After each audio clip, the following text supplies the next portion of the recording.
Está começando a segunda parte da nossa história sobre Stonehenge, essa incrível estrutura desenvolvida há cerca de 5.000 anos pelos povos ainda da Idade da Pedra que viviam ali na região onde hoje é a Inglaterra. Os caras não só lapidaram, levantaram e encaixaram essas dezenas de pedras que pesam cerca de 25 toneladas, utilizando ferramentas extremamente primitivas da época, como arrastaram elas lá da casa do cacete a centenas de quilômetros de distância do outro lado do país para virem integrar este novo monumento. Isso intrigou muita gente e continua levantando questionamentos até hoje, né? Por que trazer estas rochas de tão longe? O que é que tem de tão especial nelas? Para que tanta dedicação para construir essa estrutura e qual era a função do Stonehenge? Os aliens, Slow, os aliens! A resposta fácil vocês encontram na TV. Aqui a parada é Science Bitch! Sejam todos muito bem-vindos ao canal do Slow, muito obrigado a todos que contribuem para que este projeto possa continuar existindo.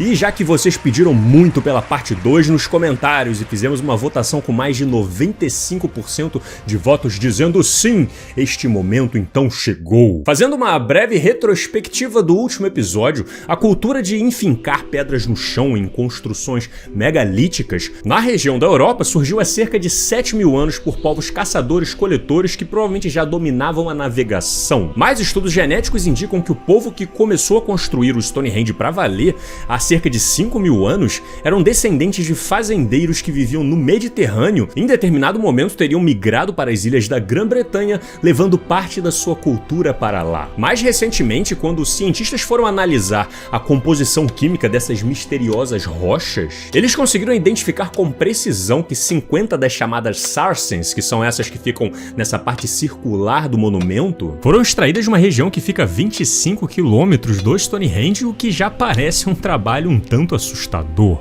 Ah, meu Deus, pra onde é que a gente tem que levar isso aqui, chefe? Ô, meu amigo, é logo ali, ó, tá vendo? Lá na frente ali, ó, rapidinho a gente chega. Mas quando foram investigar a origem das pedras centrais, as chamadas Blue Stones, eles perceberam que essas rochas haviam sido extraídas de lá longe, muito mais longe do que se imaginava. E por que fizeram isso é um dos grandes mistérios que, felizmente para os curiosos de plantão, vem sendo revelado aos poucos ao longo dos últimos anos. E um estudo recente muito interessante traz a hipótese de que na verdade estas rochas, essas Bluestones, não foram extraídas com o objetivo de construir o Stonehenge. Na verdade essas rochas já haviam sido extraídas alguns séculos antes de chegarem por lá e nesse meio tempo estavam sendo utilizadas como estruturas megalíticas do país de Gales. Uma estrutura circular fazendo alinhamento com a movimentação do Sol e que depois essas rochas seriam reutilizadas e transportadas para integrar esta nova estrutura que estava começando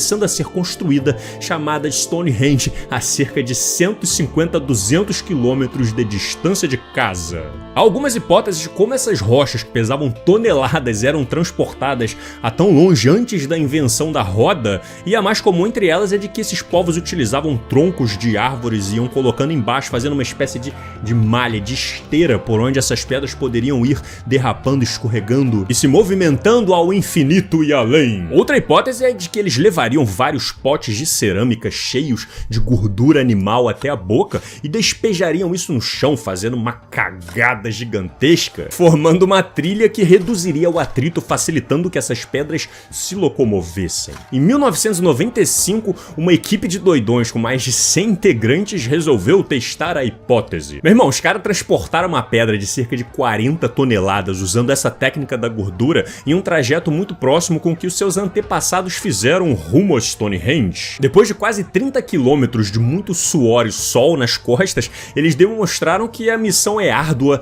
mas de fato possível de ser feita. Ah, nossa, mas quem foi que teve essa ideia brilhante, hein? Ah, você tá aí reclamando de 30 quilômetros, rapaz? Imagina só os caras antigamente transportando umas dessas a 200 quilômetros lá do país de Gales. Mas por que, Slow? Por que fazer isso? Por que não pegar as rochas mais de perto? Uma das hipóteses levantadas ainda em 2013 pela Royal College of Arts é de que essas rochas eram bastante peculiares por terem propriedades sonoras. Elas vibram e reagem ao som de uma forma bastante específica, gerando uma espécie de efeito acústico que seria muito valorizado para os povos da pré-história.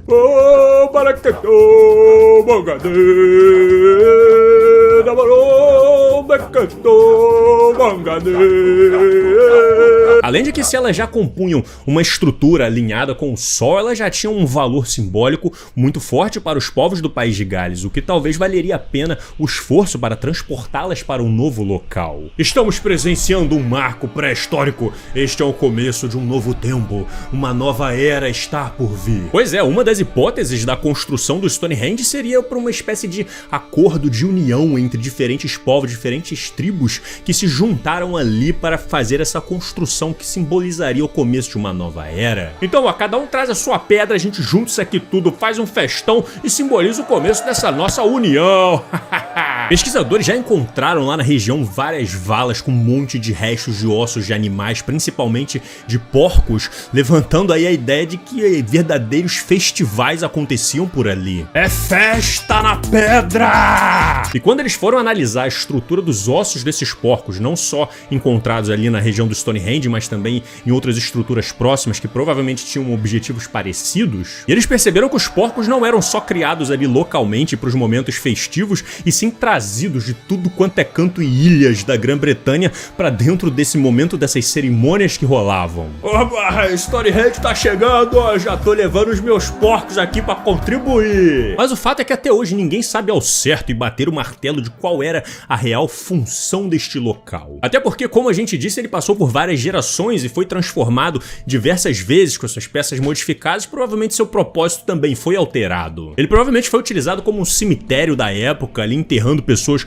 muito provavelmente importantes daquela época, em uma espécie de ritual da passagem da vida para a morte. Possivelmente um local de rituais religiosos, né, para a conexão dos seus povos com os seus deuses, para pedir por tempos melhores, para boas colheitas. Alguns pesquisadores chegaram a criar um modelo de computador em que eles posicionaram e reconstruíram todo o que nós sabemos sobre o Stonehenge e tentaram alinhar para compreender a posição dos astros para ver se existia de fato alguma sintonia. E dito e feito, galera, a estrutura dessas pedras foi estrategicamente posicionada para marcar e alinhar todo o posicionamento dos astros. Um campo aberto, por exemplo, é o local perfeito para que você consiga acompanhar o nascimento e o pôr do sol, a movimentação da lua e das diferentes estações do ano. E se você se colocar ali no centro do Stonehenge, a gente consegue marcar perfeitamente o momento em que o sol nasce no solstício de verão e morre no solstício de inverno. Ele nasce exatamente atrás de uma dessas principais pedras chamada The Hillstone. Para quem mora perto do Equador, a gente quase não percebe isso porque a diferença entre os dias e a noite se mantém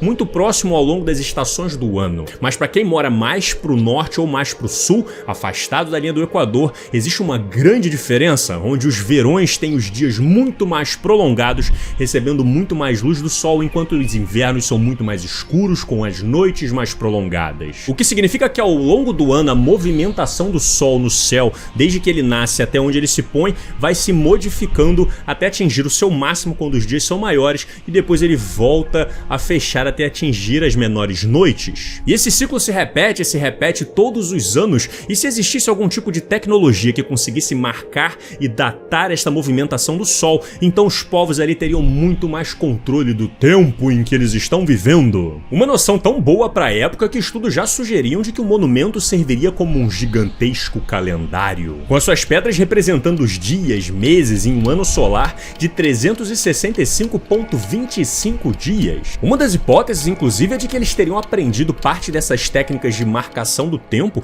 com os povos do Egito Antigo, que nessa época já também tinham desenvolvido seus calendários anuais. Então será que rolou essa troca cultural na época, né, de povos tão distantes, ou será que eles, de tanto observarem os astros, acabaram identificando um mesmo padrão? Porque convenhamos que para um povo da pré-história que não tem relógio, que não tem calendário e que necessita estar bem preparado para quando o inverno chegar, correndo real risco de desaparecer caso ele não tenha se planejado bem... Winter is coming!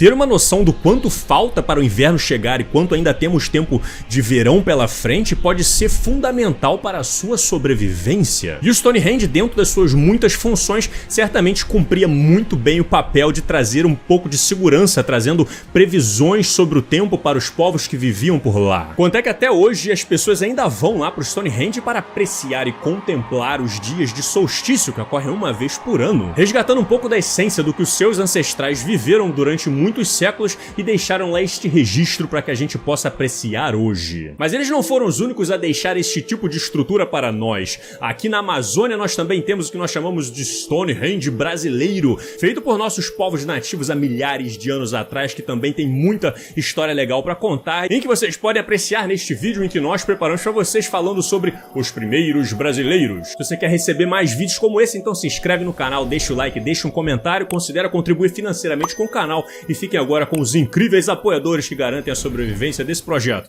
Muito obrigado e nós nos vemos na semana que vem. Um grande abraço e valeu!